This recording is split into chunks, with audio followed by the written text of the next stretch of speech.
നമ്മോടൊപ്പം ഈ അതിമനോഹരമായ സ്വർഗീയ അനുഭവമാണ്.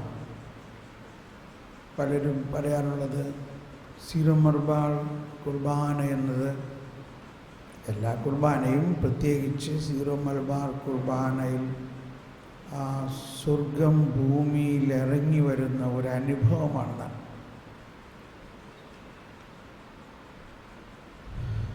ഇവിടെ വെച്ച് തന്നെ നമ്മൾ ആ സ്വർഗത്തിൻ്റെ പൂർണ്ണ അനുഭവം ലഭിക്കുകയാണ്.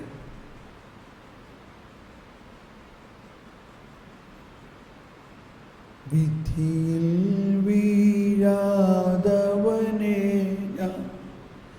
അന്തിമ ദിവസമുയർപ്പിക്കും, നിത്യായുസ്സവനെ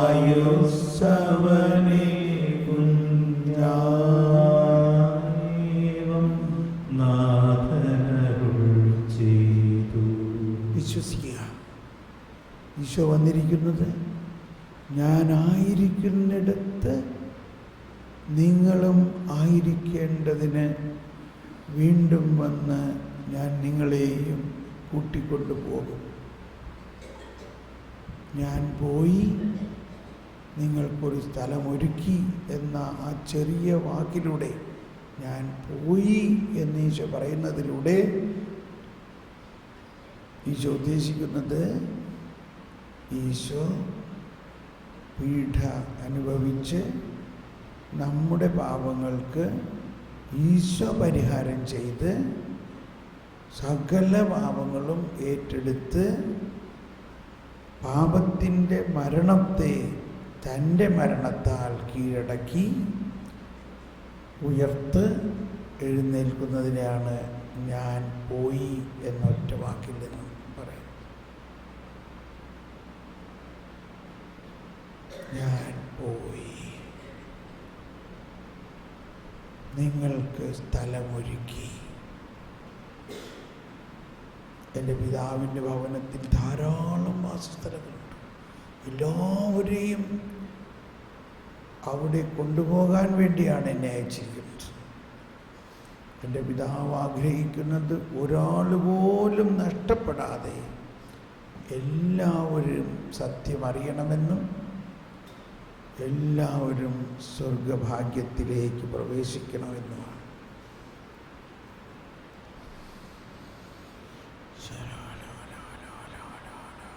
വിശ്വസിക്കുക.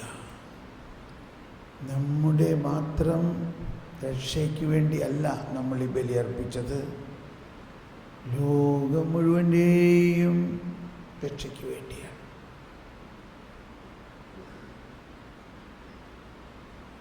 നമ്മുടെ വിശ്വാസം ഇനിയും വർദ്ധിപ്പിക്കണമേ. ഈ ബലിയിലൂടെ ഇവിടെ വെച്ച് നമ്മൾക്ക് അനുഭവിക്കുന്ന ഉയർപ്പിൻ്റെ അനുഭവത്തിലൂടെ ഞങ്ങളുടെ ശരീരങ്ങൾ ഞങ്ങൾ രൂപാന്തരപ്പെട്ട് ഞങ്ങൾ അങ്ങയുടെ കരുണയും വാത്സല്യവും സ്നേഹവും വലിയ സമാധാനവും നിറഞ്ഞവരാകണമേ.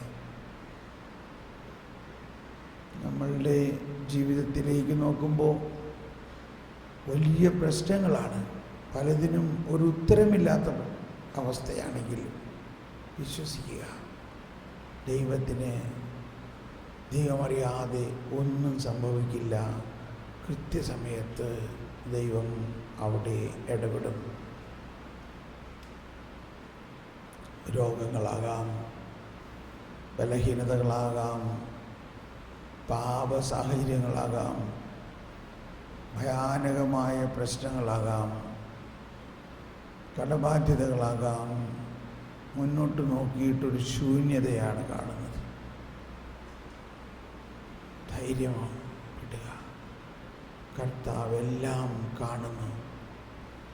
അങ്ങയുടെ മുൻപിൽ ഇന്നലെകളും നാളുകളും എല്ലാം ഇന്ന് പോലെയാണ്.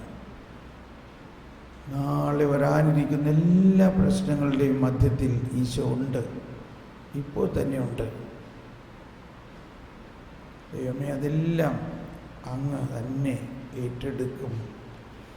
അങ്ങ് തന്നെ എല്ലാം ഭംഗിയാക്കും. അങ്ങ് തന്നെ എല്ലാം ഉയർപ്പാക്കും.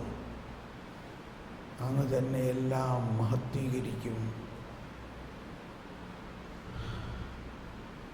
നമ്മൾ മൗനമായിരിക്കണം. ഈ അനുഭവത്തിൻ്റെ ആന്തരികമായ ഒരുപാട് കാര്യങ്ങൾ പരിശുദ്ധാത്മാവ് നിങ്ങളോട് സംസാരിക്കും. അതെല്ലാം അനുഭവിച്ച് നമ്മൾ ഉച്ചഭക്ഷണത്തിനായിട്ട് പോകുന്നു.